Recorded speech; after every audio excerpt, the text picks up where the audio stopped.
உலக நீர் தினத்தை முன்னிட்டு நியூஸ் ஃபர்ஸ்ட் கொண்டு வரும் விசேட தொகுப்பு அடுத்து.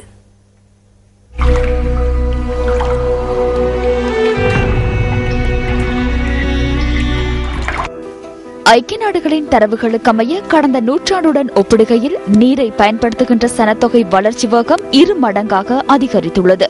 இதன் காரணமாக 2025ஆம் ஆண்டளவில் உலக சனத்தொகையில் 1.8 பில்லியன் பேர் நீரின்றி பாதிக்கப்படுவதற்கான சாத்தியங்கள் உள்ளன. உலக சனத்தொகையில் 2/3 பங்கினர் நீரற்ற பகுதிகளிலேயே வாழ்கின்றனர். நீர் பாவனை அதிகரிப்பு, சனத்தொகை அதிகரிப்பு மற்றும் காலநிலை மாற்றம் என்பன இதற்கான காரணங்களாக அமைகின்றன.